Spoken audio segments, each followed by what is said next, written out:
संस्कृत के YouTube channel देववाणी में आप सभी का हार्दिक स्वागत है।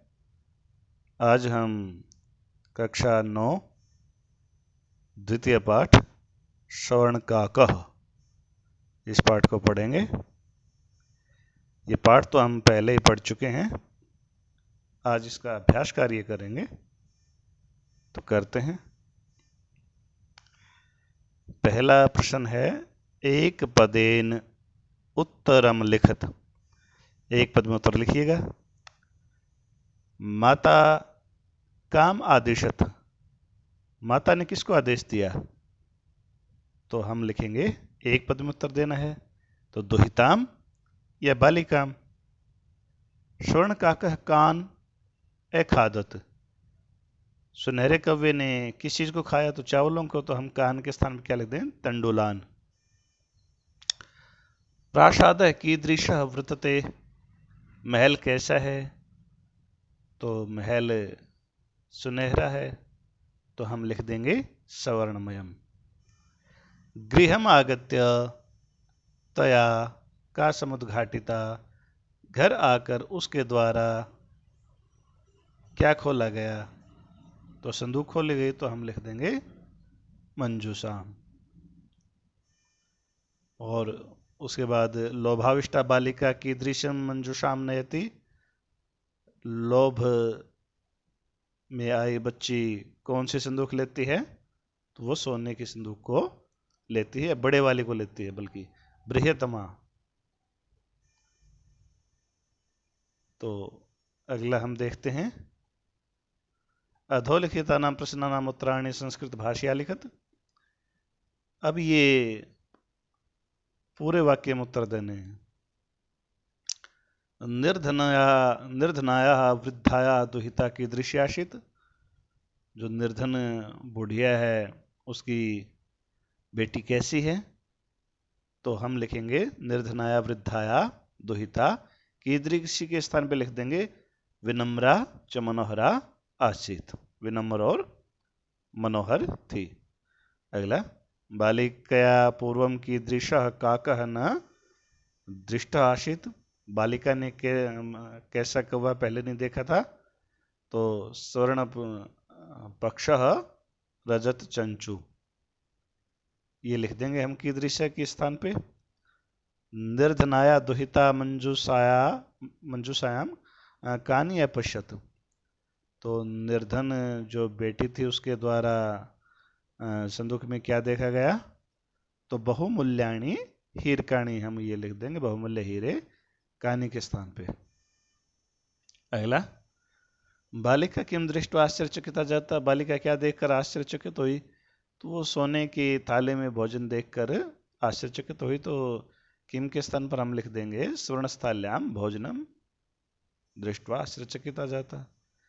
अंतिम, गर्विता बालिका की दृश्यम सोपानम अयाचत की दृश्यम च प्राप्नोत। घमंडी बालिका ने कैसी सीढ़ी मांगी और कैसे प्राप्त की?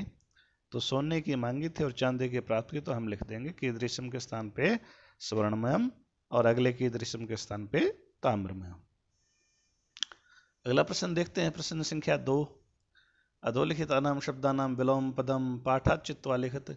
नीचे लिखे हुए शब्दों के विलोम पद पाठ से चुनकर लिखने हैं। पश्चात, पूरा, पूरा मैंने पहले, हसितुम रोदितुम रोने के लिए, अधः ऊपरी यानी कि नीचे ऊपर, श्वेतः कृष्णः सफेद काला, सूर्यास्त सूर्योदय है, सुप्तः उत्थितः उठा हुआ, सुप्त सोया हुआ। ख भाग में संधि करना आपको, नी अवसत, तो ई के स्थान पे यह हो जाएगा यण संधि है, न्यवसत। सूर्य उदय सूर्योदय, ये गुण संधि है। वृक्षस्य ऊपरी वृक्षस्योपरि, ये गुण संधि है। ही अकार्यत है अकार्यत, यण संधि है।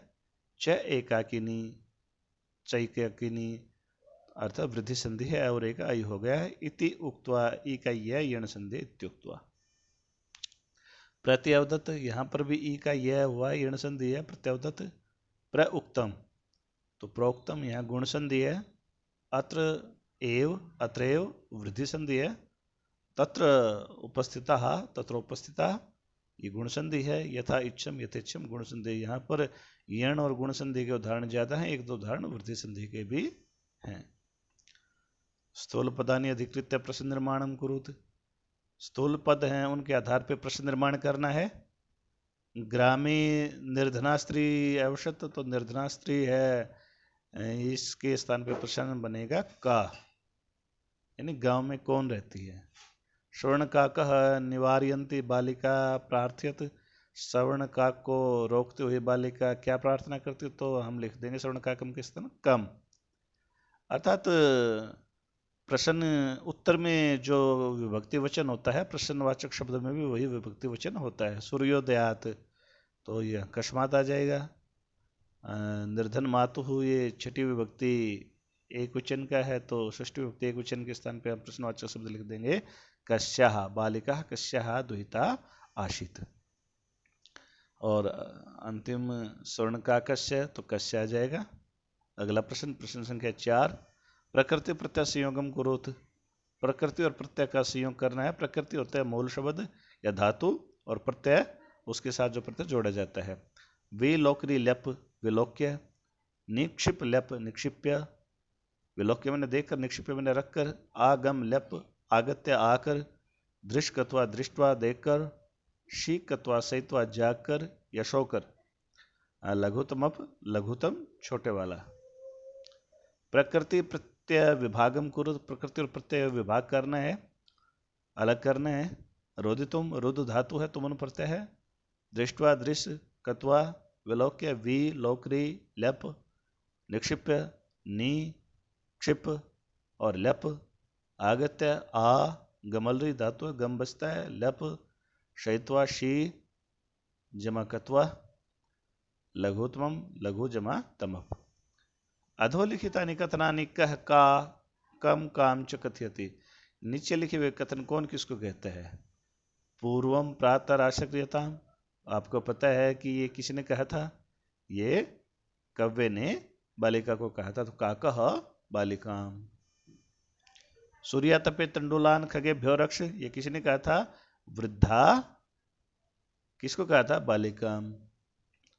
तंडुलान माँ भक्ष्य, चावलों का मत खाओ, किसने कहा था, बालिका, किसको कहा था, काकम। अहम तुभ्यम तंडुल मूल्यम दास्यामि, मैं तुझे चावलों का मूल्य दूंगा, किसने कहा, काकः, किसको कहा, बालिकाम। भव नीच काकः मागता मह्यम तंडुल मूल्यम प्रियच्छ, तो ये गर्विता बालिका काकम। प्रश्न नंबर 7, उदाहरणम अनुसृत्य कोष्ठगतेषु पदेषु पंचमी भक्त प्रयोगम कृत्वा रिक्तस्थानानि पूरयत। पंचमी भक्ति का प्रयोग करना है भाई। ग्राम ग्रामात बन जाएगा, जन है ग्रामात बही, ग्रामात या ग्रामाद। बिल है तो बिल का बिलाद बन जाएगा, बिलात। नद्य पर्वतेभ्य कर सकते हैं, क्योंकि बहुत सारे पर्वतों से बहुत सारी नदियां हैं। एक वचन में लिखते तो पर्वतात, तो बहुवचन में लिखते हैं तो पर्वतेभ्य। वृक्षात पत्राणि पतन्ति, वृक्षात भी लिख सकते हो, वृक्षाद भी लिख सकते हो। बालकः सिंहात भी लिख सकते हो, सिंहाद भी लिख सकते हो। ईश्वरः क्लेशाद या क्लेशात। प्रभु भक्तम पापात भी लिख सकते हो और पापात भी लिख सकते हो। प्रभु भक्त को पापों से रोकता है। तो इस प्रकार हमने ये आज का जो पाठ श्रवण का है, इसका अभ्यास कार्य पूरा कर लिया है। आशा है आपको समझ में आया होगा।